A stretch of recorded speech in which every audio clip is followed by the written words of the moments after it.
एक मध्यम वर्गीय परिवार के एक लड़के ने 10वीं की परीक्षा में 90% अंक प्राप्त किए। पिता ने मार्कशीट देखकर खुशी खुशी अपनी बीवी से कहा, बना लीजिए मिठाई, परीक्षा में आपके लाडले को 90% अंक मिले हैं। माँ किचन से दौड़ती हुई आई और खुशी खुशी बोली, मुझे भी दिखाइए। उसी बीच लड़का फटाक से बोला, पापा रिजल्ट कहाँ दिखा रहे हैं, क्या वह पढ़ लिख सकती है, वो तो अनपढ़ है। आंसू भरी आंखों को पल्लू से पोंछती हुई माँ अंदर चली गई। यह सब पिता ने देखा और कहा, हाँ बेटा, तूने बिल्कुल सही कहा। जब हमारी शादी हुई थी तो 3 महीने के अंदर ही तुम्हारी माँ गर्भवती हो गई। मैंने सोचा शादी के बाद कहीं घूमने नहीं गए, एक दूसरे को ठीक से समझे भी नहीं, चलो इस बार अबॉर्शन करवा लेते हैं। लेकिन तुम्हारी माँ ने ज़ोर देकर कहा, नहीं घूमना फिरना और आपस में समझना, यह सब कुछ बाद में। फिर तेरा जन्म हुआ।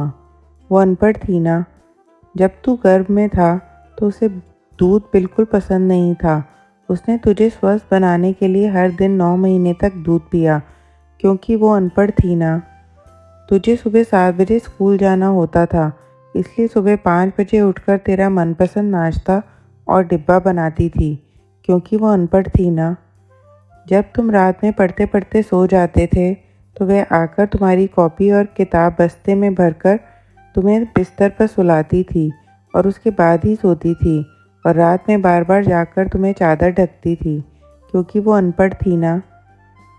बचपन में तुम ज़्यादातर समय बीमार रहते, तब वो रात रात भर जाग कर भी सुबह जल्दी उठती थी और काम पर लग जाती थी, क्योंकि बेटा वो अनपढ़ थी ना। तुम्हारे लिए ब्रांडेड कपड़े लाने के लिए मेरे पीछे पड़ती थी और कुछ सालों तक एक ही साड़ी पर रहती थी, क्योंकि वो अनपढ़ थी ना। यह सब सुनकर लड़का रोते रोते अपनी माँ से लिपटकर बोलता है, माँ मुझे तो कागज़ पर 90% अंक मिलने हैं, लेकिन आप मेरे जीवन को 100% बनाने वाली पहली शिक्षक हो।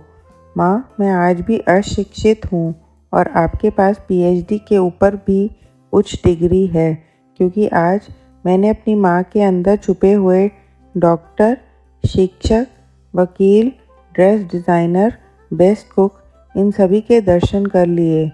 माँ मुझे क्षमा कर दीजिए।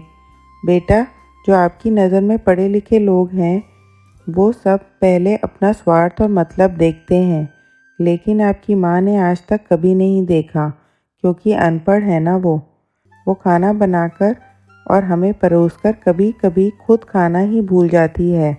इसलिए मैं गर्व से कहता हूँ, तुम्हारी माँ अनपढ़ है। माँ ने तुरंत अपने बेटे को सीने से लगाते हुए कहा, पगले रोते नहीं हैं, आज तो खुशी का दिन है, चल हंस, और उसे चूम लिया।